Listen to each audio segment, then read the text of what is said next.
Assalamualaikum warahmatullahi wabarakatuh. Selamat pagi, siang, sore, dan malam bagi Mas Mbak atlet yang menonton. Di sini saya ingin mengenalkan diri. Nama saya Raji Kurniawan Bibi. Saya dari kelompok B9 dengan NIM G002436 dengan asisten lab anatomi Mbak Zara. Di sini saya akan membuat untuk laporan praktikum dari anatomi blok 2.3 yaitu neuroendokrin dan indera khusus. Nah, di sini nanti saya akan membacakan untuk soal dan akan membahas dari eh, pertanyaan yang diajukan. Baik, langsung saja.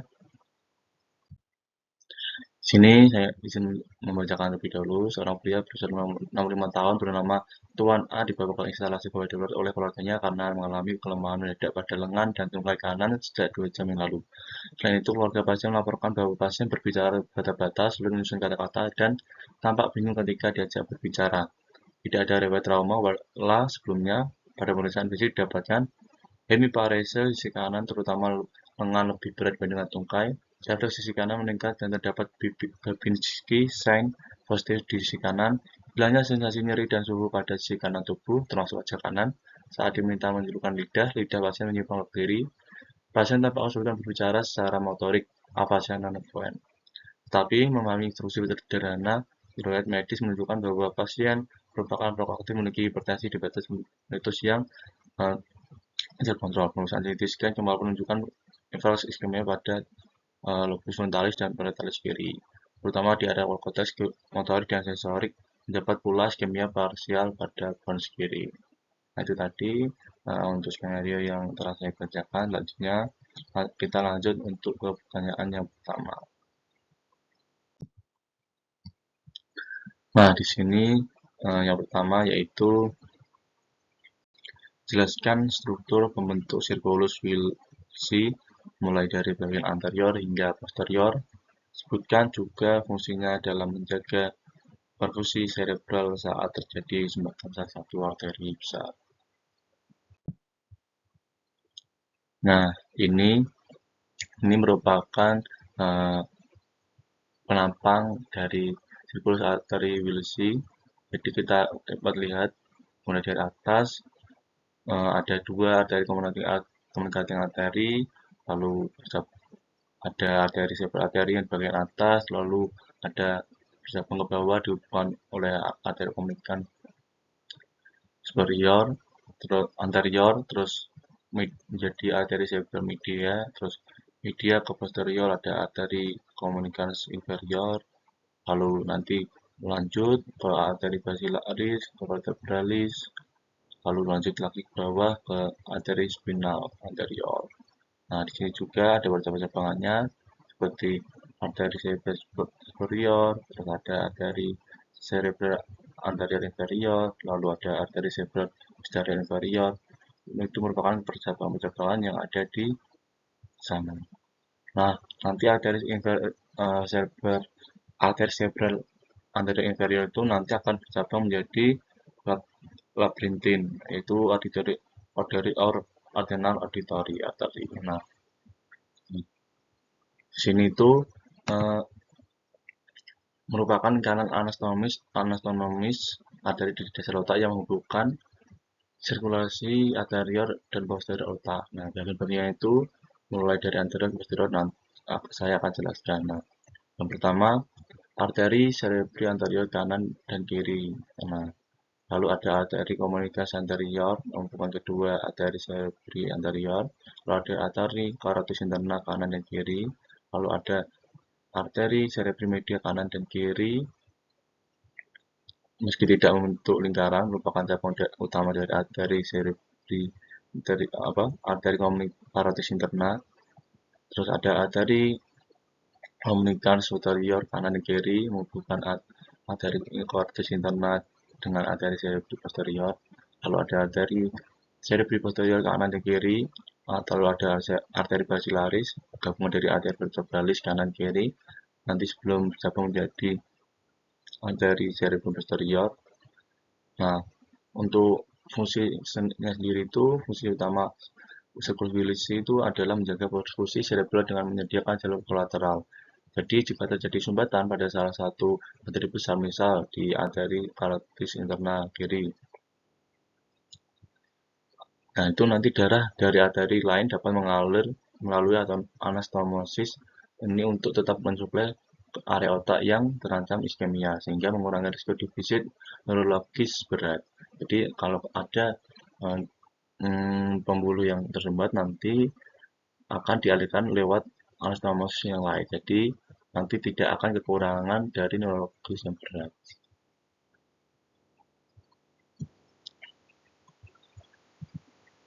Lanjut, selanjutnya yaitu sebutkan dan jelaskan perbedaan antara traktus corticospinalis dan traktus spinothalamicus, meliputi fungsi utama, titik awal dan akhir, lokasi penyilangan atau digastatio, lalu letak relatif di medula spinalis. Nah, jadi yang kiri ini adalah uh, penampang dari traktus corticospinalis, yang sebelah kanan adalah spinothalamicus. Nah, di sini kita dapat melihat traktus corticospinalis itu dia itu fungsinya untuk menghentakkan impuls motorik volunter. Jadi yang dapat kita kendalikan. Jadi kita dapat melihat, jadi untuk titik awalnya itu mulai dari korteks motorik area Brodmann 4. Jadi yang di atas itu, lalu di akhirnya nanti itu di neuron motorik di medula spinalis. Nah, untuk lekas penyilangan itu nanti dia ada di digusatio piramidales di medula oblongata. Nah, ini dapat kita lihat. Nah, ini digusatio piramidales ini penyilangan dari cortical spinalis. Nah, letak di medulanya di mana? Letaknya itu di bagian anterior. Nah, di ventral, tempatnya di tractus piramidalis. Lalu selanjutnya bisa ke gambar kanan, yaitu ke tractus spinothalamicus. Jadi, fungsinya apa sih? Jadi, fungsinya untuk spinothalamicus sendiri itu mengantarkan dari sensasi nyeri dan suhu. Nah, untuk titik awalnya itu ada di reseptor sensori di peripheral kulit. Lalu titik akhirnya nanti itu akan berakhir di talamus. Lalu nanti akan lanjut ke korteks sensori. Nah, untuk lokasi penyilangan sendiri itu nanti segera setelah masuk medula spinalis. Jadi nanti setelah masuk langsung ada penyilangan. Nah, untuk lokasinya di medula itu nanti ada di bagian lateral lactus spinothalamicus lateral. Di ini dapat kita lihat spinothalamicus lateral nanti akan menyilang ini thalamus lateral.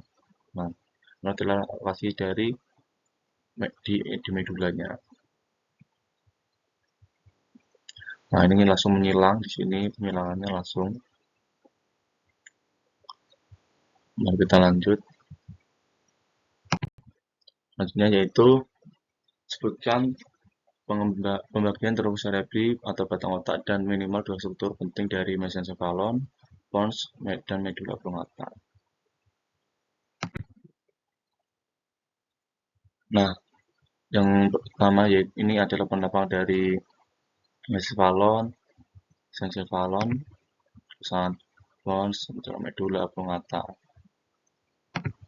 Nah, mesencephalon sendiri itu atau otak tengah itu terdiri di otaknya itu untuk kalkulus ada di kalkulus superior dan inferior. Ada kalkulus superior dan inferior. Jadi letaknya itu di sebelah sini. Di sebelah sini nanti penampang sini itu nanti ada kalkulus superior dan inferior. Lalu ada substansia nigra. Nah, substansia nigra itu nanti menghasilkan dopamin. Kalau nanti dopamin kurang nanti akan jadi Parkinson. Lalu ada pons. Pons itu sendiri yang bagian sini. Nah, di sini itu ada nukleus nervi kranial dari 5, 6, 7, 8. Jadi ini untuk inti saraf kranial. Ada 4 tadi. Trigeminus, abdusen, facialis, dan vestibulum cochlear. Lalu ada jembatan antara otak besar dan cerebellum serta pusat penapasan. Lalu di medula oblongata sendiri, di bawahnya itu di bagian sini. Nah, di sini itu nanti terdapat piramid tempat digusatio dari traktus corticospinalis, lalu ada nukleus olivarius, untuk koordinasi motorik, lalu ada pusat vital juga untuk pernapasan dan kardiovaskular. Nah, di sini cukup jelas gambar yang saya tampilkan, jadi bisa dilihat untuk dari penampang dari ada mulai mesencephalon yang di atas, nanti ada tegmentum aqueductus mesencephali, nanti di bawahnya ada pons, yang nanti di dalamnya ada substantia nigra, lalu ada nervus ada nukleus canalis 5 sampai 8, lalu ada antar otak besar juga. Kalau di substantia nigra itu ada yang di mesencephalon, jadi warna hitam-hitam menggunakan dari nukleus superior dan inferior. Tegmentum mesencephali. Lanjut, yang selanjutnya yaitu jelaskan asal-usul, nukleus, dan fungsi dari tiga nervus cranialis motorik murni, misalnya nervus 3, 4, dan 6. Serta akibat lesi pada upper motor neuron dan lower motor neuron. Jadi sini saya membahas juga sesuai apa yang disebutkan. Jadi untuk nervus cranialis itu nanti yang pertama ada saya bahas nervus oculomotor, nervus 3. Nah, asal nukleus nervus 3 ini dari mesencephalon, tepatnya di nukleus oculomotorius. Nah, fungsi utamanya apa? Fungsi utama itu untuk menggerakkan dari bola mata, lalu ada elevasi palpebra dan kontriksi pupil. Lalu untuk lesi upper motor neuron itu nanti akan menyebabkan dari kelumpuhan otot mata kontralateral dan ptosis ringan. Nah, untuk lesi lower motor neuron nanti akan menyebabkan ptosis, diplopia, pupil dilatasi, dan mata down and out. Selanjutnya yaitu nervus cranialis yang 4, cochlear. Jadi nanti asal usulnya itu, asal nukleusnya itu hasil dari mesencephalon atau nukleus cochlearis namanya. Untuk fungsi utamanya sendiri itu dia untuk gerak otot oblikus superior. Jadi mata bisa ke bawah, bawah ke atas, bawah, bawah dan ke dalam. Lalu untuk lesi UMN-nya itu nanti akan menyebabkan gangguan gerak mata. Kalau dari lower-nya itu nanti akan menyebabkan diplopia vertikal, dia tidak bisa lihat ke bawah. Lalu untuk selanjutnya, untuk nervus abdusen atau nervus 6, jadi dia di sini itu asalnya itu ada dari pons, dari nukleus abdusen. Untuk fungsi utamanya sendiri itu dia untuk gerakan otot rectus lateral. Jadi untuk yang sebelah sini lateral, ya, abduksi bola mata untuk geser ke arah luar. Nah, untuk lesi UM-nya itu nanti akan menyebabkan gangguan abduksi ringan. Kalau yang elemennya nanti tidak bisa abduksi mata dan juga horizon. Jadi untuk lesi upper motor neuron, nanti gejalanya itu biasanya lebih ringan, sering bilateral dan jarang menyebabkan kelumpuhan total. Kalau misal yang LMN itu nanti gejalanya berat, terus ipsilateral dan menyebabkan kelumpuhan otot yang diinervasi, atrofi dan hilangnya refleks. Jadi lebih arah yang LMN. Nah, ini ada gambar dari tadi nervus ada oculomotor yang dia itu sebagai saraf parasimpatisnya, lalu ada nervus cochlear, dia itu sebagai serabut eferen, terus lanjut ke depan nanti ada serabut eferen apa? Ada abdusen juga, abdusen itu sebagai serabut eferen juga, yang dari nukleus nervi abdusen langsung lanjut ke depan sampai nanti melintasi dari sampai nyampe ke oblikus inferior. Kalau yang oculomotor nanti dia akan sampai ke oblikus inferior dan juga ke rectus superior. Lanjut, jelaskan lokasi dan fungsi dari area Brodmann 4, 1, 2, 3, 4, 4, dan 45, dan area 22. Nah, di sini ada penampang dari Brodmann area. Jadi bisa kita lihat untuk tadi ada Brodmann 4, terus ada Brodmann 6, 1, 2, 3, 4, 4, 5, terus ada 22, ya, dan 22. Nah, di sini nantinya saya akan langsung bahas. Di sini bisa ada untuk yang warna pink untuk motor, warna hijau untuk memori, kuning untuk eksekutif, oranye untuk emosional, terus merah untuk penciuman, terus untuk ungu sendiri untuk semata sensori gitu. Lanjut. Nah, ini ada dari area 4 sendiri itu ada lokasinya itu terletak di virus presentalis. Nah, itu presentalis fungsi utamanya itu untuk motor primer, gerak volunter. Nah, untuk 1, 2, 3 itu ya area untuk area 6 itu nanti ada di motoris sekunder. Kalau untuk area 1, 2, 3 itu di virus postcentralis untuk semata sensori primer, sensasi tubuh. Lalu 4 dan 45 itu untuk di gyrus frontalis inferior, tepatnya di fase upper polaris dan triangularis, hemisfer dominan atau kiri, untuk area broca produksi bahasa atau motorik. Lalu untuk area 22 itu di gyrus temporalis superior, untuk area Wernicke dan penambahan bahasa sensori. Selanjutnya, mengapa oklusi pada arteri media lebih sering menyebabkan kelumpuhan pada wajah dan lengan dibandingkan tungkai? Jelaskan dengan menjelaskan kontribusi vaskular dan onulus motorik. Nah, ini jadi untuk arteri media dia itu mensuplai bagian latar konteks cerebri, masuk area motorik untuk wajah dan lengan. Pada onulus motorik, representasi wajah dan lengan terdapat di bagian lateral gyrus presentalis yang mendapat suplai dari arteri cerebri media. Sedangkan tungkai itu dia di bagian medial, jadi nanti akan disuplai oleh arteri cerebri anterior. Oleh karena itu, infrak arteri cerebri media menyebabkan kelumpuhan wajah dan lengan lebih berat dibandingkan tungkai. Itu. Nah, jelaskan mekanisme kompensasi vaskular yang terjadi jika terdapat oklusi pada arteri karotis interna kiri dengan mengaitkan struktur sirkulasi yang lebar. Nah, jadi arteri karotis interna kiri tersumbat, nanti sirkulasi memungkinkan untuk kompensasi lewat apa? Nah, lewat arteri komunikas anterior.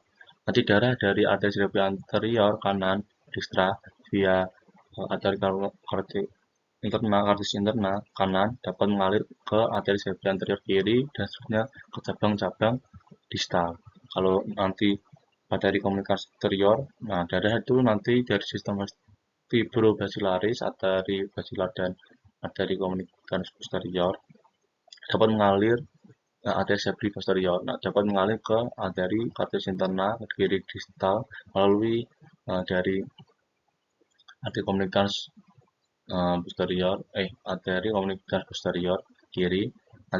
Nanti area otak akan yang bisa disuplai oleh arteri karotis internal yang sinistra tetap mendapat suplai darah dari sisi kanan atau posterior sehingga mengurangi risiko iskemia berat. Nah, sekian untuk presentasi dari saya. Terima kasih. Assalamualaikum warahmatullahi wabarakatuh.